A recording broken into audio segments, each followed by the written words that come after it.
Tani të kaloj pak tek zoti Sefa, sepse dhe zoti Sefa ka kaluar një lloj fortune këto ditë, madje e kam parë në panelet të ndryshme të televizive ku shpesh herë është etiketuar si avokati personal i presidentit Begaj në lidhje me dekretin e datës së zgjedhjeve për datën 9, më pas pezullimin e gjykatës kushtetuese dhe s'kam thënë atë fare. Dhe jo, për çfarë një sekond, unë po prezantoj. Zoti Sefa, ju lutem, keni durim të prezantoj temën. Po thoja, jeni etiketuar si avokati zotit Begaj, pas asaj që ka ndodhur dhe po bëj një kronologji çfarë ka ndodhur. Zoti Begaj dekretoi datën e zgjedhjeve të pjesshme lokale më datën 9, pati një pezullim për Tiranën nga gjykata kushtetuese, presim seancën e hapur publike në datën 31 tetor në gjykatën kushtetuese, ka çuar argumentat e saj qeveria, ka dërguar argumentat e saj edhe presidenca, madje nga disa syresh është pretenduar që presidenca nuk ka dërguar argumenta, po ka dhënë urdhër, ka lëshuar ultimatum ndaj gjykatës kushtetuese. Fjalën e keni ju. Jam saktë dhe i qartë?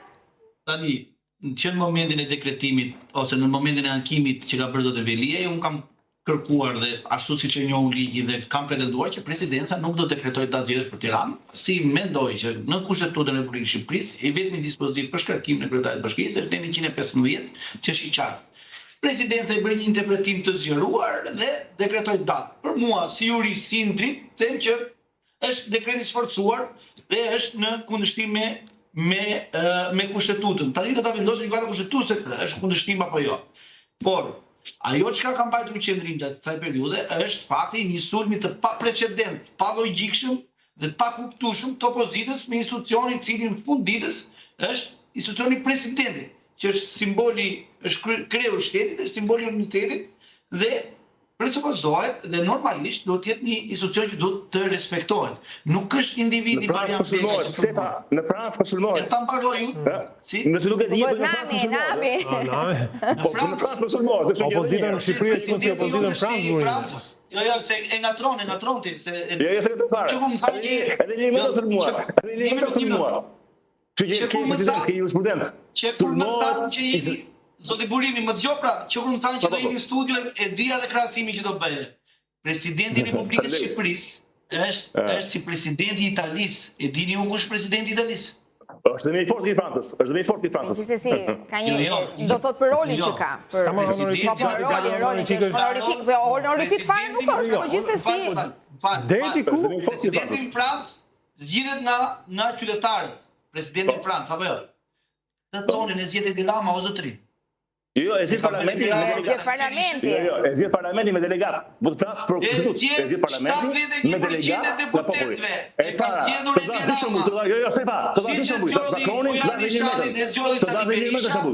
Po kush e ti kur sulmoi Ilimeta? Kush e ti kur sulmoi Ilimeta? Do të djosh pak në shesh. Të dash shumë jurisprudencë, të dash Macronin dhe Ilimeta. Në shesh. Në 2 mars kam qenë në shesh. Kush e ti kur sulmoi Ilimeta? Në shesh, dhe e kam mbrojtur. Edhe e kam mbrojtur Ilimeta, kam qenë në shesh edhe e kam mbrojtur. Megjithëse kam menduar që Ilimeta Zoti Burimi, vetëm një sekond, zoti Sefa. Se duhet të gacmoj pak zoti Burimi. Edhe zoti Basha ka qenë në shesh kur është sulmuar Ilimeta, se aso kohë ishin ndryshe. Po them që ka jurisprudencë, nuk është ashtu fakt që mund Begaj. Do të thotë që Rami sulmua Begaj. Po ndodh, ku do ndodh? Ku do ndodh? Unë po them kush është presidenti i Republikës Italiane. E dini zotëri se pak a shumë janë në të njëjtën situatë. Ai ka më shumë kompetencë në Itali, po. Si? Mattarella. Nuk jam jurist, di më shumë gjëra më shumë të dy. Kush është në Gjermani? Që ka më shumë kompetenca. Zoti Begaj, kryeministri Rama, kujdesti ikte edhe ato pak kompetenca që kishte. Kujdesti ai ikte edhe ato pak që kishte. Domethënë, sot presidenti i Republikës së Shqipërisë ka një rol honorific. Tani, ba më të sulmuar Napolitano. Ai që qytetuesi. Ba më të sulmuar Napolitano nga ndjeri Berlusconi, për një gazetar, 30 vjet eksperiencë. Napolitano, ai komunistis. Komunisti çeku Po çka ka sulmuar? Nuk bënde vakim, nuk bënde vakim. Nuk bënde vakim. Nuk ndodhë kur. Që nuk sulmohet Shqipëria bëje. Ti do në haqësh një çfarë kohë që nuk sulmohet presidenti. Nuk ndodhë. Je drejtësi fjale. Se do të them, je drejtë fjale sot.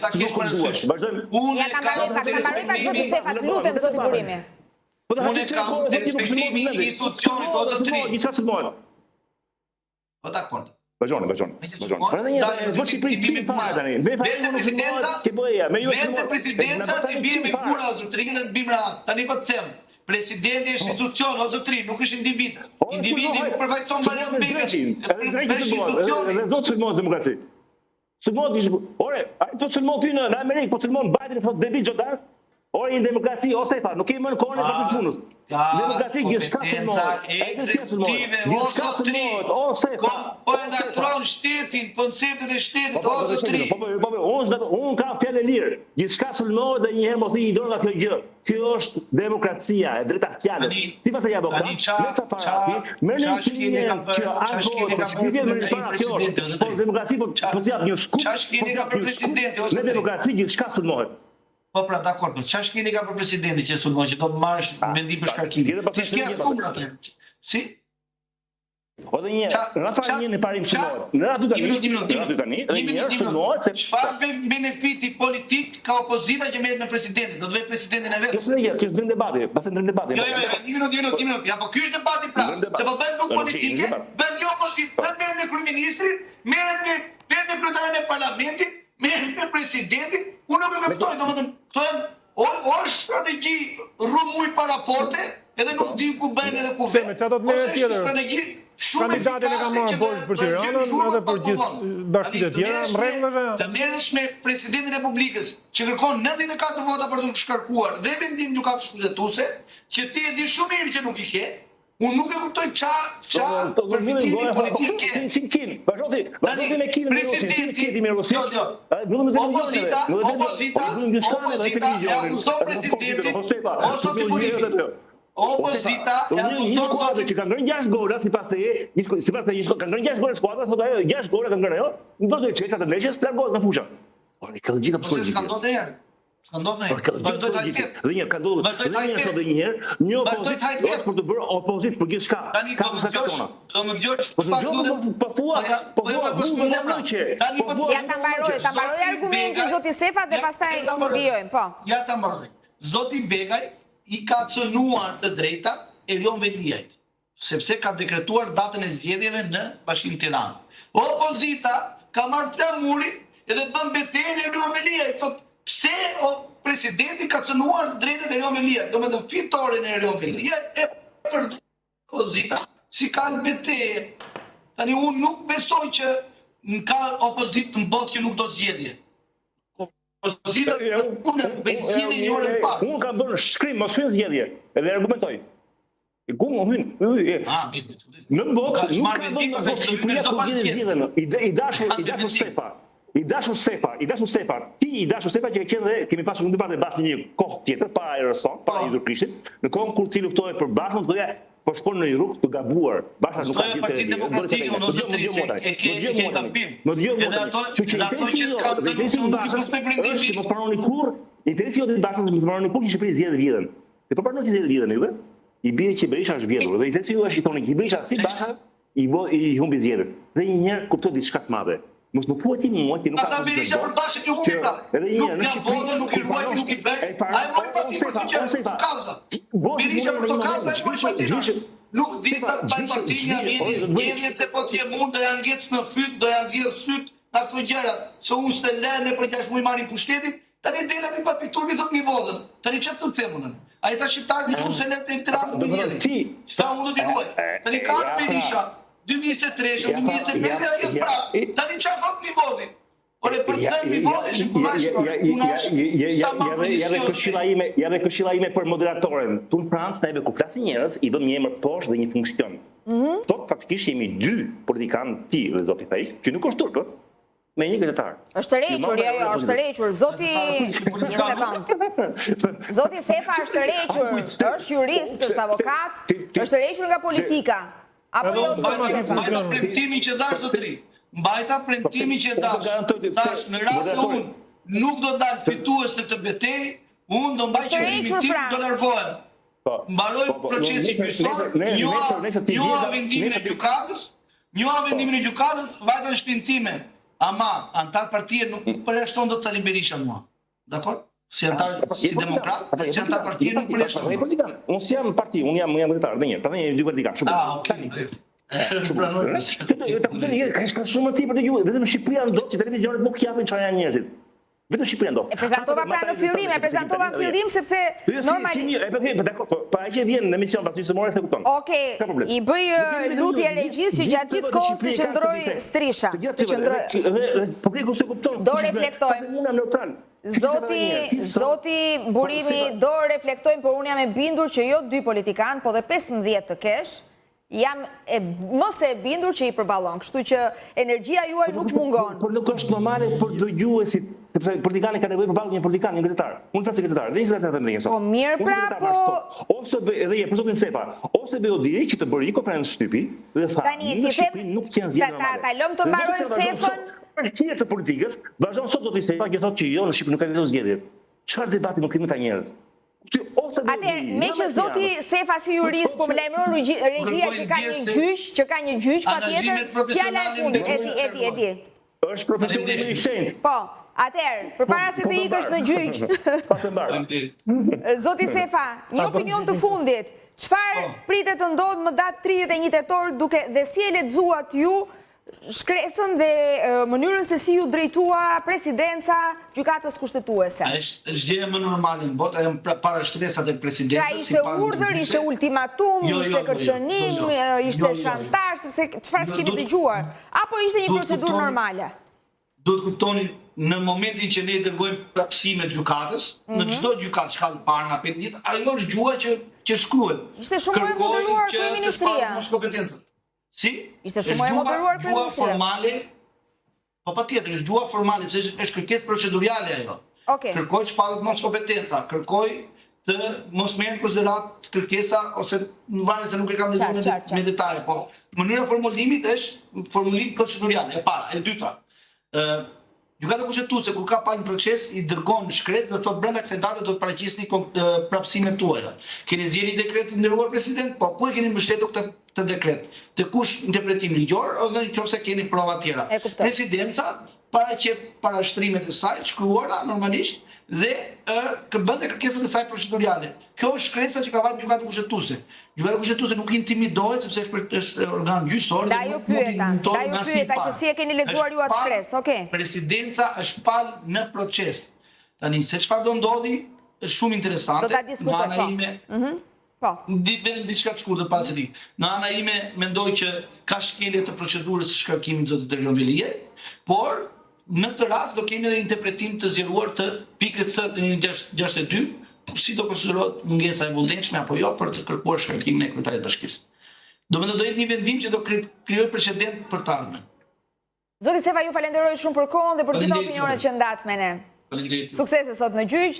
Do ta vijoj me zotin Burimi. Si e lexuat ju shkresën, argumentat që ka dërguar presidenca në gjykatën kushtetuese? Duke qenë se ka patur një mori reagimesh. Se pati një debat të madh. E pat paraforci në parë një tha që nuk duhet sulmohet presidenti. Me argument të thash që sulmohet kudo. Pastaj mbrapa tha që, "Okej, po çfarë interesi keni ta sulmoni?" Nuk ka logjik. Po mirë, okej. Tani të hym direkt në temë. Ai që ka bërë presidenca. President Begaj është një gafë e jetë që s'ndodh kur keneve. Kur? Te neve është ndryshe biles. Keneve kur bëhet gati një ligj, qeveria, se shpesh është qeveria ose kushton presidentit, përpara ta hedhë ligjin, ja çon për lexim gjykatës kushtetuese, pikërisht që t'i evitohet ekzekutivit poshtërimi. Ne s'mund të kemi këto gjëra. Ka një respekt i jashtëzakonshëm ndaj institucioneve, po fole i madhi që është çatia e shtëpisë, gjykata kushtetuese, i gjithë që pingojnë. Ta ç'bën? Ta bën një gazet parë. Që shkuan dhe caktuan një datë. Në kundërshtim ata akoma s'kishin vendosur. Dhe pastaj vazhdon edhe gafën e dytë. Vazhdon edhe presidenca, edhe kryeministria, çon tani edhe letra për prapë të justifikuar.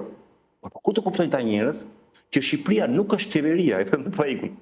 Ku të kuptojnë ta dhe një që institucione që do të na bjetojnë neve mbas shumë vitesh. janë të përkohshëm, janë të gjithë të përkohshëm. Tani krijon bazat e shtetit. Janë dakord me CEFA kur tha përpara që vendimi këtë merret mund të shërbesë jurisprudencë. Çfarë do ndodhi? Më ndodhi që kjo gjykatë do ta kthejë mbrapsht rrëzimin e Veliaj. Po.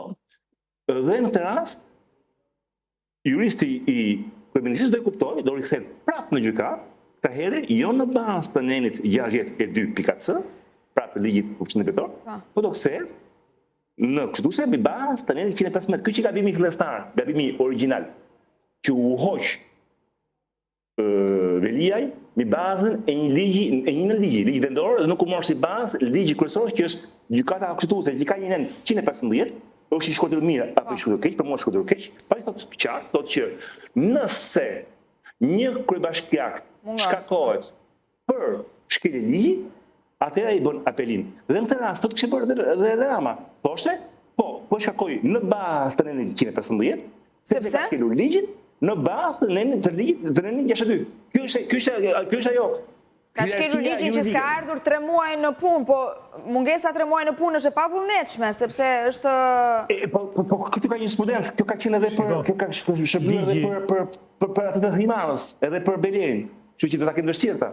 Dhe Beliaja s'ka thënë dhe unë s'ka faj thaj. Atë se lanë zbëj betimin, kështu që do të kanë vështirë ta. Pra dhe një që do ndodhi një sot, do ndodhi kjo, do bëhet normë, që do anullohet shkarkimi i Veliajit, do rifillojë prapë kryeministria me një ankim të ri, të njëjtin argument, pra që s'ka shkuar në punë, por në vend që të luajë në mënyrë primare me afatin. Ligjin. Afati është gjithmonë. Po me afatin pra po e ka të pavullnetshëm, pra nuk është se nuk do të shkojë zoti Veliaj. Ligji për qeverisjen vendore i 2015 nuk thotë që nëse 3 muaj në mënyrë pa ndërprerje mungon punë për 1, 2, 3 arsye, nuk shkarkohesh dhe për këto arsye të tjera shkarkohesh. Ligji thotë qofse ti mungon në punë dhe prandaj ka lënë. Sepse ka 1001 arsye mos paraqitja në punë, por për një funksion siç është ai i qeverisjes vendore, edhe ndryshe nga se e krahason gjithmonë me këtë çështjen e parlamentit, Berishës e tjerë, janë krejt të ndryshme. Kur mungon titullari ekzekutiv i një institucioni siç është bashkia dhe qeverisja vendore, është më rëndë se sa mungesa një deputeti për 6 muaj në parlament, sepse detyrat e tij janë 149 tjerë të cilët mund t'i zëvendësojnë dhe mund t'i kryejnë dhe mund t'i paraqisin dhe qytetarët mund mbrohen nga deputet tjerë. Por kur mungon ky kryetari i bashkisë, prandaj dhe ligji nuk e paraqit. Pse nuk e, me qenë ligji e paraqiste, thoshte, qofse mungon për 1, 2, 3 arsye shkarkohet, nuk e paraqit. Pse? Çdo lloj mungese me këtë lloj afati është e dëmshme për drejtimin e institucionit. Dhe e ka parashikuar, nuk erdhet 3 muaj. Çfarë do lloj arsye? Mund të jesh edhe në spital.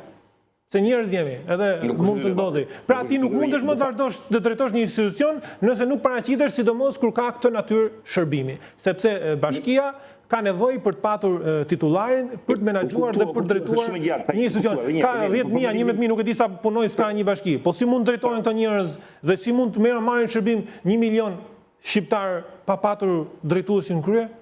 Dhe kjo është parë. Dhe prandaj nuk... Këtu është ligji që prandaj është shkelja administrative dhe nuk është shkelja kushtetuese. Zoti Burimi. Po, për mendim nuk është debati aty, nuk është debati këtë thebi, është debati që ke forma. Është sigur, imagjinoni është arrestuar një person në Sparkat, që i ka rënë në grusht të vigjilit edhe ka vjedhur. Debati është do shkrohet si fillimisht si me grusht të vigjilit, rrojës së Sparkatës, apo do shkrohet se voli. Është komplet një krahasim e pranoj që është skandalore, po kuptohet që është në formë përmbajtje.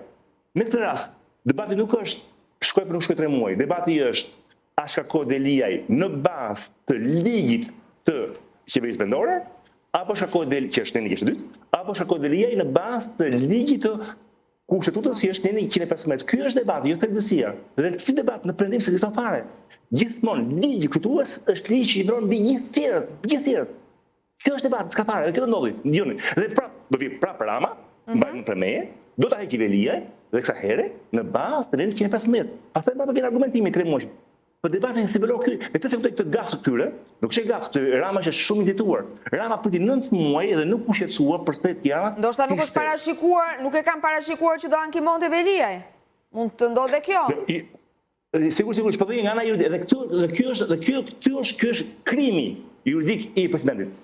Sepse ai, ekzekutivi se njeh, ai është, presidenti është ai ruajtësi, gardiani i kushtetutës. Dhe ai duhet të di fare më që nëse ka 2 ligje në dorë, për ligjin e Veciverisjes dhe ligjin e kushtutës, është kjo që Një pyetje e fundit se kemi një orë që jemi bashkë, ju kanë marrë shumë kohë dhe unë jam mirënjohëse. Kur parashikon zoti Burimi që të ketë zgjedhje në Tiranë? Unë parashikoj të kalendar që para fundit vitit, gjykata kushtetuese do ta rrëzojë shkarkimin e Veliajt. Në fund vitit në fillim janarit, Rama do rikthehet prap shkarkimit të Veliajt sa herë në bazë të nënit të duhur, pra në nënit 115. Do ta marrë prap në shqyrtim Kushtetuesja, që do japë një vendim nga muaji shkurt mars për të dytë. Do një muaj për zgjedhjet, pra zgjedhjet do jenë rreth muajit për mendimin tim mars, prill, maj. Në 2026. Po, unë në çastin do të hyj prapë tek ata, do të them që shikoni që nuk kanë vlerë to zgjedhje. Sepse u pritën 10 muaj. Se do jenë për shumë kohë pastaj, po. Se do jetë dhe kosto një, do jetë dhe kosto shumë e madhe. To zgjedhje kishin vetëm një vlerë, dhe vetë Rama do i bëj, mbajnë mend. Pse Rama kishte vlerë për to zgjedhje në muajin shtator-tetor, sepse donte këto zgjedhje ti bëte sa më shpejt para daljes së raportit ose periodit mbi zgjedhjet. Ti tregon të shikoni fitova zgjedhjet edhe pa vjedhje. Por nëse gjatë kohë del, raporti së BDI-t, nëse gjatë kohë është angazhuar i famshëm i debat për reformën e mendoni që do jetë vetë Rama e interesuar që të pres 2027-ën, atëherë kur është data reale. Kjo do ndodhi. Edhe gjithmonë në pak do kemi një kryetar komanduar derisa të mbarojë procesi Veliaj. Për ta parë që për Binaj do bjerë debati, do harrohet, mbajini mend për ne. Si do harrohet? Zgjedhjet që vetëm një qëllim, do harrohet, sepse s'do ketë më debat për zgjedhje. Do harrohet. Dhe më pas në 2027 mund dalë një kandidat politik. Pastaj politik, sigurisht, pastaj vjen prap debati pas një viti. Do flasim sërish, kemi kohë plot. Sigurisht. Një opinion të fundit, po. Ardhmes nuk do jetë kjo, debati ardhmes do të jenë zgjedhjet, mbajini mend. Reforma zgjedhore. Çfarë do si di që Rama në të ardhmen mos dënohet më, se sot Rama dënohet me 5 milionë dhe 10 milionë euro gjop, kur bën përdorim financash publike. Kur shkon në shkollë sa po votuat për Partitë Socialiste, do të keni investime, ai nuk dënohesh, sot do dënohet. Kur shkon në bushin e bulevardit me 6.000 punonjës shqiptare, nuk u dënuar, sepse ligji aktual nuk e dënon, jep vetëm gjop. Prandaj duhet një formë zgjedhore shumë xhbindese, shumë e fortë që pushteti, jo këtë Ramës, po dhe nesër, edhe nesër. Patjetër, sepse administrata uroj që asnjë pushtet nesër mos të guxojë si në perëndim të prek para publike. Sot e kemi parë këtu, Sarkozia u dënua sepse tentoi të përdori makinerinë shtetërore për zgjedhjen. Me që përmendë Sarkozin, ta mbyllim me zotin Burimi. Si mendon? Me që përmendë Sarkozin, është e vërtetë që bëri një mega party përpara se të shkojë në burg? Jemi diktaturës në Ja sa ta pyes fakt. Është e vërtetë që ka organizuar një mega party përpara se të shkojë në burg? Po. Ne që po depart, do të thonë që një gotë që jep një shok me shoqëri kur largohesh nga një vend pune. Po, ftoj familjen, ftoj të afërt, se gjithë nuk duket shokuese, më duket shokuese që në atë party që thoni ju, nuk ishte party, që një goçë. Po, një mbledhje, po. Ishte i pranishëm dhe aktuali shef kabineti në presidencën e Macronit, që ka qenë bashkëpunëtori i Sarkozis. Dhe kjo është Sarkozia ty të sulmon drejtësinë, por presidenca s'mund të sulmon drejtësinë.